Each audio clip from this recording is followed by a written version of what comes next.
Hello everyone, welcome back to eTech projects. तो आज की वीडियो होने वाली है एम्बेडेड सिस्टम के बारे में। तो आज हम जानेंगे एम्बेडेड सिस्टम में क्या क्या hardware and software and peripherals का यूज करते हैं। तो वीडियो के लास्ट तक जरूर बने रहिएगा। Let's start. तो सबसे पहले जान लेते हैं एम्बेडेड सिस्टम की डेफिनेशन के बारे में। एम्बेडेड सिस्टम क्या होता है? An embedded system is a micro control और microprocessor based system design for perform specific task rather than general purpose computing. It is a combination of hardware and software. तो basically embedded system जो होता है किसी भी specific task को perform करने के लिए यूज होता है और इस सॉफ्टवेयर एंड हार्डवेयर कॉम्बिनेशन होता है। तो इसमें हम सॉफ्टवेयर का भी यूज करेंगे, मतलब कोई भी कोडिंग के लिए इंटरफेसेस हो जाए उसमें हम कोडिंग भी यूज करेंगे एंड साथ में हार्डवेयर जैसे कि ESP32 Raspberry pi and Arduino IDE। तो Arduino यूनो इस टाइप के हम हार्डवेयर का भी यूज करेंगे। तो डिजाइन के लिए बेसिकली सॉफ्टवेयर एंड हार्डवेयर दोनों की नीड होती है। स्पेसिफिक टास्क क्या हुआ, जैसे इलेक्ट्रॉनिक्स कैलकुलेटर हुआ, तो इलेक्ट्रॉनिक्स का कैलकुलेटर का यूज हम ओनली उसको मेजरमेंट के लिए, कैलकुलेशन के लिए यूज करेंगे। एंड वॉशिंग मशीन का यूज भी हम ओनली किसी स्पेसिफिक टास्क कपड़े धुलने के लिए यूज करते हैं। And health monitoring system, smart watch हुआ, रोबोटिक्स आर्म हुई। तो ये सारे एग्जांपल्स रियल वर्ल्ड एग्जांपल्स हुए हैं एम्बेडेड सिस्टम के। और यहाँ पर मैंने एक बुलेटिन एम्बेडेड सिस्टम का फिगर लगाया हुआ है। आप देख पा रहे होंगे कि एक बुलेटिन एम्बेडेड सिस्टम है, हेल्थ मॉनिटरिंग सिस्टम। तो बेसिकली इसमें बुलेटिन प्रोसेसर होगा, OLED डिस्प्ले लगी हुई है एंड साथ में पावर सप्लाई भी इसी में इम्प्लीमेंटेड है। तो मैंने यहाँ एम्बेडेड सिस्टम को एक ब्लॉक डायग्राम से रिप्रेजेंट किया हुआ है। तो इसमें एम्बेडेड सिस्टम जो होता है वो बेसिकली हार्डवेयर एंड सॉफ्टवेयर दोनों की कॉम्बिनेशन से बनता है। वो कोई भी स्पेसिफिक टास्क को परफॉर्म करा देता है। तो चलिए आगे बढ़ते हैं।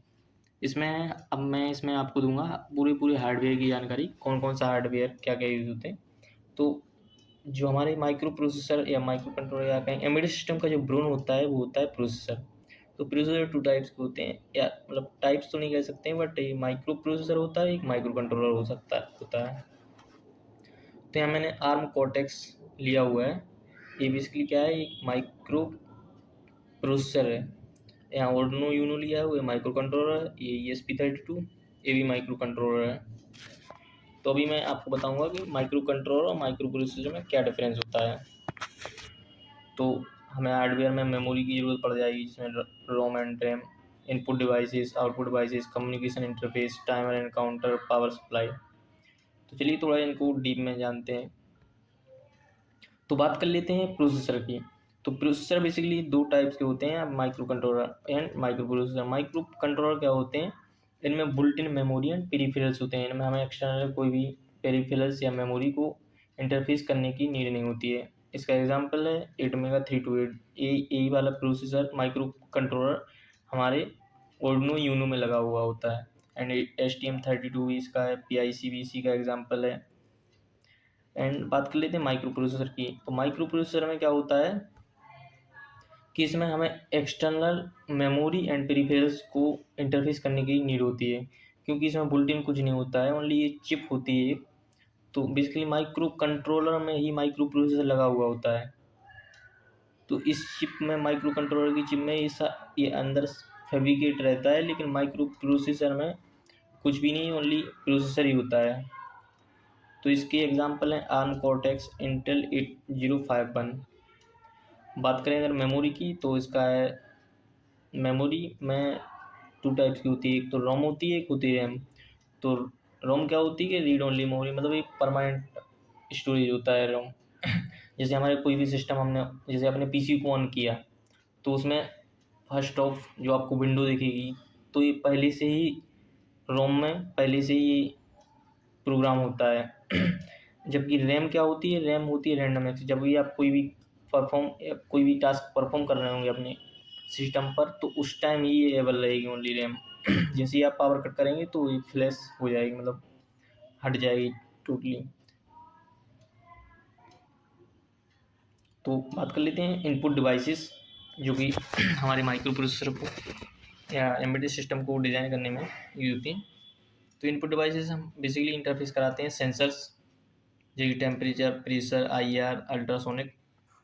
ये हमारे बेसिक सेंसर्स हो गए इंटरफेस कराने के लिए। अब वैसे तो बहुत सारे सेंसर्स होते हैं, बट बेसिक सेंसर यही है। एंड स्विचेस से भी हम इनपुट दे सकते हैं, कीपैड से भी इनपुट दे सकते हैं, टच स्क्रीन से भी हम अपने सिस्टम को इनपुट दे सकते हैं। तो हम बात कर लेते हैं आउटपुट डिवाइसेस की। आउटपुट डिवाइसेस में आप आउटपुट लेते हैं, जैसे एलईडी किसी भी इंडिकेटर के लिए यूज हो गई, एलसीडीज हो गई, 7 segment display, buzzers, speaker, motor, relays. तो ये आउटपुट डिवाइसेस के एग्जांपल हो गए। बात करें अगर कम्युनिकेशन इंटरफेसेस की, तो इसमें आपको वायर्ड भी मिल जाएगा एंड वायरलेस कम्युनिकेशन इंटरफेस मिल जाएगा। तो वायरलेस में आ जाएगा वाईफाई, ब्लूटूथ। वायर्ड में यूआरटी, एसपीआई, I2C, ये क्या होती हैं, मॉड्यूल होते हैं। जनरली यूएसबी का केबल का यूज हम डेटा ट्रांसफ़र के लिए करते हैं। I2C या एसपीआई एक मॉड्यूल होता है, चूँकि हम इंटरफेस कराते हैं उसकी पिंस को रिड्यूस करने के लिए। आगे मैं आपको, अगर आगे वाले आने वाली वीडियोज़ में मैं आपको बताऊँगा कैसे इंटरफेस करते हैं इनको। बात कर लेते हैं टाइमर्स एंड काउंटर की। तो टाइमर्स के का यूज़ हम डिले प्रोवाइड कराने के लिए करते हैं। जैसे कि मुझे कोई भी एलईडी बिलिंग का मैंने प्रोग्राम लिखा, तो मैं इसको कितने डिले प्रोवाइड करवाऊँ, तो उस एक बार होता है टाइमर का। एंड इवेंट काउंटिंग का काम होता है काउंटर्स का। तो ये किसी भी, जैसे मुझे कोई भी टास्क को 5 टाइम्स रन कराना है, तो मैं इसमें एक काउंटर लगा दूंगा कि जैसे ही इसमें 5 टाइम्स काउंट हुआ तो ये ऑटोमेटिकली स्टॉप हो जाए। तो उसका यूज मैं काउंटर में कर सकता हूँ। पावर सप्लाई में हम एसी या डीसी कन्वर्टर्स का यूज़ करते हैं, जिसमें हम 5 वोल्ट या 3.3 वोल्ट या 12 वोल्ट, और जनरली ऑर्डर में तो मैं 9 वोल्ट की पावर सप्लाई भी दे सकता हूँ। तो अब बात कर लेता हूँ मैं सॉफ्टवेयर के बारे में, कौन कौन से सॉफ्टवेयर हमारे एम्बेडेड सिस्टम को डिज़ाइन करने में यूज होते हैं। तो इसमें आप फर्मवेयर या एम्बेडेड सॉफ्टवेयर भी इसको कहते हैं। तो ये फर्मवेयर क्या होता है, हार्डवेयर एंड सॉफ्टवेयर का कॉम्बिनेशन होता है बेसिकली। एंड इसमें जो भी आपका ऑपरेटिंग, जैसे हम कोई भी लार्ज एम्बेडेड सिस्टम डिजाइन कर रहे हैं, तो हमें उसमें ऑपरेटिंग सिस्टम खुद का ही बनाना पड़ेगा। जनरली जैसे हमारे विंडोज़ हो गई या लिनक्स हो गया आईफोन में, या एंड्रॉयड हो गया, तो ये ऑपरेटिंग सिस्टम होते हैं। लेकिन अगर हम कोई अपना एम्बेडेड सिस्टम डिजाइन कर रहे हैं, तो उसका भी हमें खुद से ही एम्बेडेड सिस्टम डेवलप करना होता है। डिवाइस ड्राइवर्स क्या होते हैं कि जैसे आपने ऑर्डिनो में सुना होगा CH4। आप इतना समझ लीजिए कि ड्राइवर्स का यूज बेसिकली कम्युनिकेशन कराने के लिए करते हैं।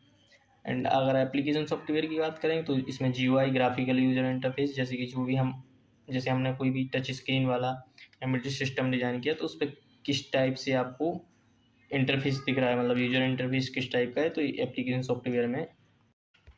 तो अभी इस डायग्राम के थ्रू हम समझेंगे माइक्रो प्रोसेसर और माइक्रो कंट्रोलर में क्या डिफरेंस होता है।